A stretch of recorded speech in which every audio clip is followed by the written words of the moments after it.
Reversing insulin resistance isn't as hard as a lot of people think. Contrary to popular belief, you don't have to overhaul your whole diet. Subtle changes throughout the day can make a big difference. And today I'm going to give you 8 daily habits in chronological order to do just that. Like I said, these are small changes, and the more you can incorporate, the better. But even if you can only apply a few of them, you're going to see improvement. So let's get into it. Number 1 is to start your day with proper hydration and apple cider vinegar. Electrolytes are essential for proper hydration. Our bodies have to have a certain balance of water to electrolytes. If we drink too much plain water, then our bodies try to balance this out, and we end up excreting more liquid through urine. So yes, drinking water is important, but drinking too much water without electrolytes can actually be counterproductive. So at the very least, you want to be adding a pinch of a high quality sea salt to your glass of water in the morning, because sodium is going to be the most important. But if you can use an electrolyte supplement such as Sodi that also has potassium and magnesium in it as well, this is going to be even better. You just need to make sure you're choosing a brand without any added sugar or other weird ingredients, and that actually has a decent amount of sodium, which is why I recommend Sodi. Otherwise, you're gonna be just wasting your money. And I'll put the link to Sodi in the description box down below. Now, by adding electrolytes to your water, you're gonna be doing a few different things. Obviously, as we just discussed, you're going to be hydrating your body, and this is going to help to reduce cravings, reduce symptoms of dehydration or electrolyte imbalances such as headaches, and ultimately just start your day on the right foot. Now, the second part to this is to add a tablespoon of apple cider vinegar to your water. And this is more specific to insulin resistance. This is because vinegar has been proven to help to control blood sugar. When you drink vinegar, your cells become more insulin sensitive. If you drink it directly before having a meal that's higher in carbohydrates, your blood sugar and insulin response to that meal is going to be lower than if you didn't have it before. But an alternative to having it before meals is to drink it in the morning. And again, this can also help to reduce cravings. The second habit is to take a 15-minute morning walk. And I recommend this for a few different reasons. The most important one might not be what you expect. Going for a walk outside as close to sunrise as possible helps to sync your circadian rhythm, which means you're going to sleep better later that night. And proper sleep is absolutely critical for reversing insulin resistance. Even if you're doing everything else right, if your sleep isn't where it needs to be, you're not going to see improvements. And that might sound dramatic, but it's really not. We'll talk more about sleep towards the end of this video, but just know that getting morning sunlight exposure, not wearing sunglasses, and not through glass, you need to be outside. This has been scientifically proven to help you sleep better. And it doesn't have to be for long.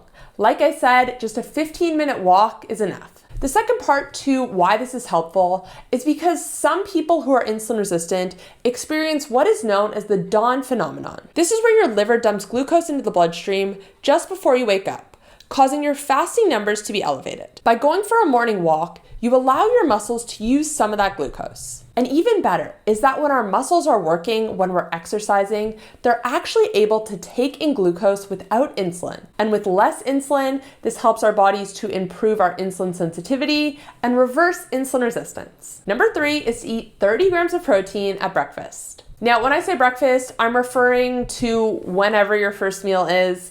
I know a lot of people like to practice intermittent fasting and they either skip breakfast or push it back a few hours.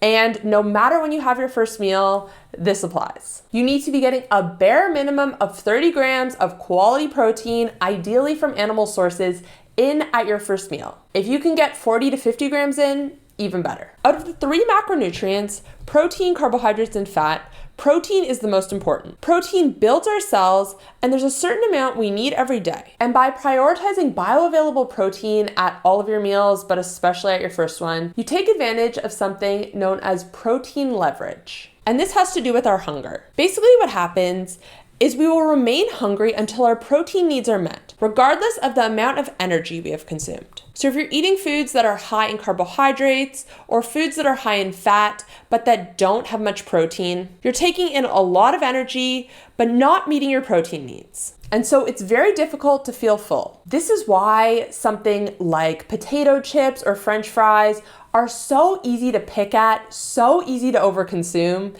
even if you're full. But if you make sure you're getting enough protein in at your first meal, This is going to kill your cravings and help to better control hunger. Habit number 4 is to take the proper supplements. A few we're going to highlight today are vitamin D3, iodine, and magnesium. Unless it's summer and you're getting adequate UVB exposure, we really need to be supplementing vitamin D3 and doing so with K2 for proper absorption. Vitamin D is important for so many aspects of our health, one of which is blood sugar control and insulin resistance. When vitamin D levels are low, the body is not able to use insulin efficiently. Other nutrients whose deficiencies have been linked to insulin resistance include iodine and magnesium. Now, if you use an electrolyte supplement in the morning, then you've probably already got a little bit of magnesium in. But you can also take a standalone supplement, which honestly, most people probably need, whether they're insulin resistant or not. This is because our modern food is depleted of magnesium. It has a lot less than it used to have in the past. So most of us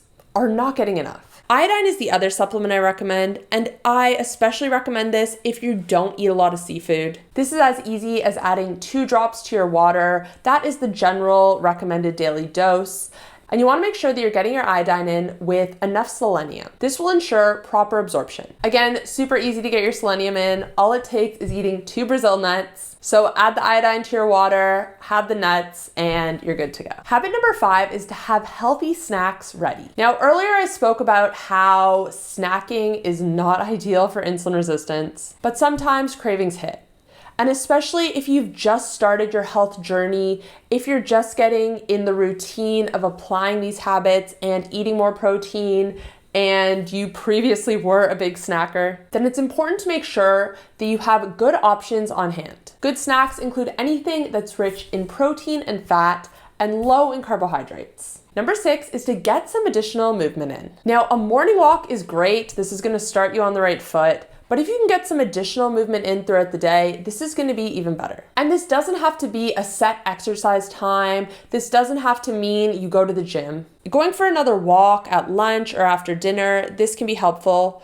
Or simply trying to take the stairs or doing some squats at your desk when you're at work. Anything that gets your body moving and elevates your heart rate a little bit is going to help. Because as mentioned earlier, muscles can take in glucose without insulin when we're exercising, which is why movement after a meal is so effective at reducing blood sugar and insulin spikes. But honestly, any movement you can get in is going to help. Number 7 is to have your last meal at least 3 hours before your bedtime. So now we're getting more into sleep. And this one simple habit personally has had the biggest positive impact on my sleep and recovery. When we finish eating a few hours before bed, our body has a chance to digest that meal before we go to sleep. And this means when we do drift off, our bodies can start doing the necessary repairs quicker. So if you have any sleep tracking device, personally, I use my Whoop and I use my Aura, you can see the difference in your heart rate lowering quicker and also your HRV increasing quicker. More time for your body to repair is going to mean better insulin sensitivity, and you're going to be able to sleep more soundly, which again is going to benefit your overall health as well. And finally, number 8 is to have a proper wind down routine, because again, this is going to shift your body to that restful state where it can repair faster. Now, earlier in this video, I mentioned that if your sleep is not on point, that you're going to have a hard time seeing improvements to your insulin resistance, and that wasn't an exaggeration. Studies have shown that when we don't get enough sleep,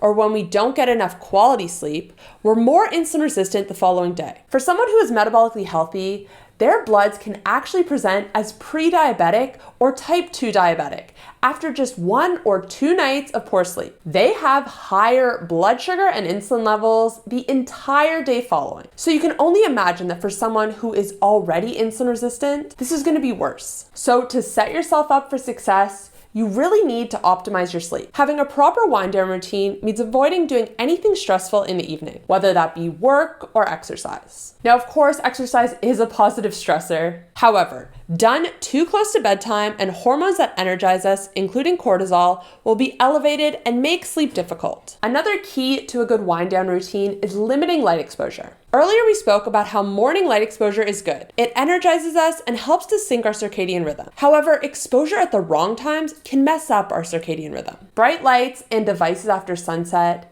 can trick our bodies into thinking it's still daytime, and sleep hormones will be suppressed. To combat this, you can wear a pair of blue light blockers or switch light bulbs to red ones instead. Red light does not suppress sleep hormones, which is why it's a good alternative. I have a few bulbs from Bon Charge that I use in my bedroom at night, and I also love their red reading light. I'll put a link to those light bulbs and the reading light in the description box down below, and you can use code HCK15 to save 15%. Anyways, guys, I want to hear from you. How many of these habits are already a part of your routine? Did any of them surprise you? Which ones are you going to try? Let me know down below. And again, I will link to everything I mentioned in today's video in the description box down below. Thanks guys for watching, and I'll see you next time. Bye.